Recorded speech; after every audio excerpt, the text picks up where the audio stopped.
Standing on three legs. That is essentially how my life was between 2016 and 2019. These were the years when I was studying in Germany and I was trying to figure out how to put everything in place, and that is the university, my part-time job, and also the business that I started. Now, if you really think about it, for many people, sometimes university itself is a full-time thing. I'm going to the university, I don't want to do anything else, I don't want to take any kind of part-time job, I don't want to start any kind of side business, whatever. I just want to focus on university. Now, it could mean that they are putting so much time and intensity inside the university alone that they have to really go deep into the subjects and they have to be the next generation scientist or something. Could be, but most of the times that's not really the case, and that means that many of the people who are just doing university alone, they have a lot more time still on their hand to do some other things. So what do people do with the other things? They pick up a side job. And once they pick up the side job and the university, the culture that I saw in Germany which was very prevalent, was that if I'm doing university and I'm doing a part-time job, I will be taking longer to finish my master's, which was not really something that I could understand, because yes, you're spending a lot of time at the job and stuff, you have 20 hours less at least in a week, and also the time to the commute and then coming back and going around. So this can take a little bit longer. So according to that logic, yes, if I'm doing university and I'm doing a part-time job, it should take me longer than 2 years, which is the Regelstudienzeit or the standard study duration. So, okay, I could understand that. But I still think, again, even in this time, you can manage things better so that you still have some time for yourself, you still have some time for your hobbies, or to build the third leg that I was speaking about. The third leg is going to essentially help you to support yourself in times of uncertainties, essentially the times that we are seeing right now.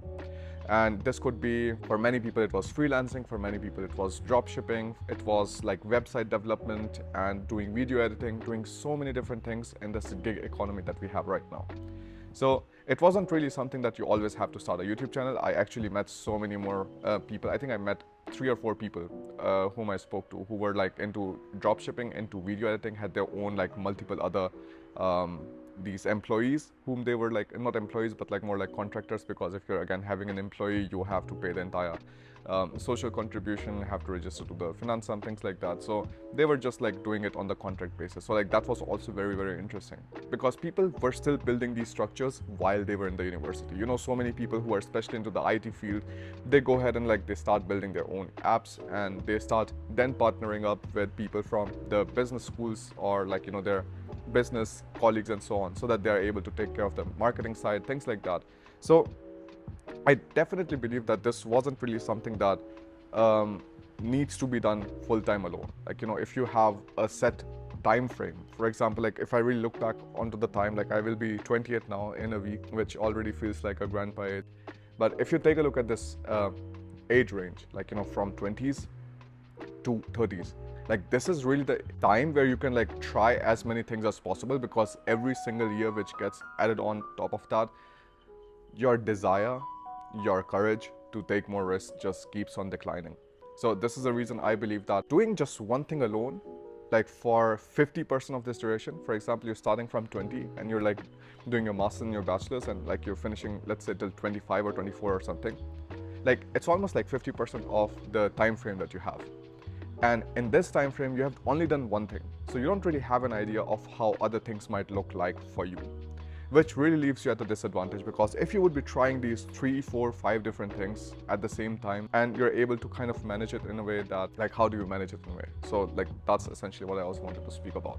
So the best way to manage it is not really by a schedule. I mean, maybe it works for some people. For me, it never really worked. I would try to, there were so many phases when I would come back motivated. I was okay, I'm going to have this Google Calendar. I'm going to block the calendar by time and so on. It would work only to see which classes I have in the university.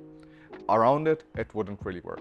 So I think when you are setting up a schedule and you're trying to do multiple things at the same time, you really have to see which one of these things are needing the most priority at the moment, and what kind of things you can maybe push along a little bit further and come back to them later.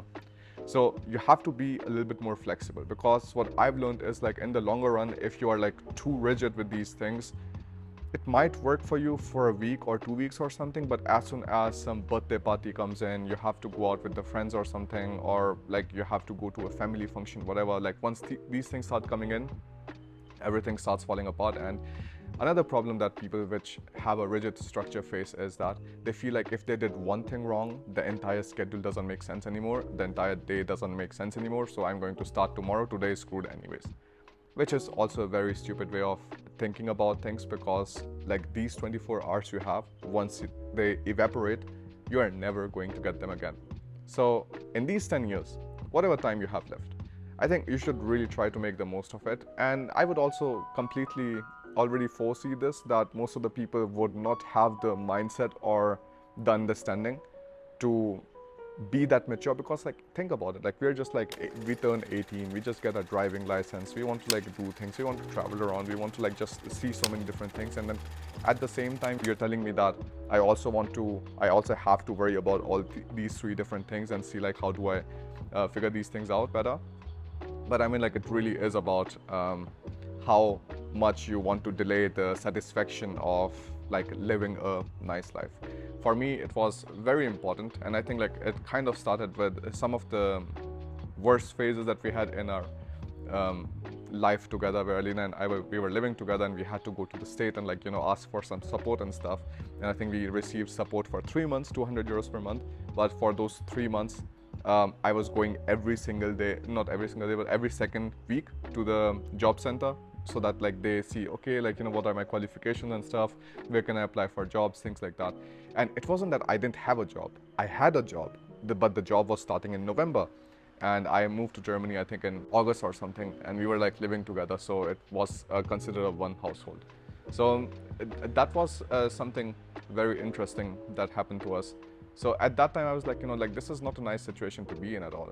And luckily, when I was essentially like, you know, going and figuring out all of the university stuff, because back when I started studying in university, the first time I applied to TU Hamburg, I got a rejection. And to overturn that rejection, you have to submit a Widerspruch. And in that like entire process, I got to meet a lot of people from the Indian consulate, because I had to get my documents attested and so on. And from one of these people, like I saw that he was teaching English on YouTube, and he was like making, I think, 30 euros a month or something. I said, that's very interesting, like that you just make a video once and you don't really have to do anything about it, and like it just makes money for you because it is adding value to people. Google is showing ads, and that's essentially a very nice way to live your life with a little bit more time freedom, and still make money on the side. So I really saw this as a way of like someday complementing the main part-time job that I was having. And again, when I started a part-time job, I was in tax class 5, because Alina was earning more money at that time, because she started working in the Indian consulate in Hamburg.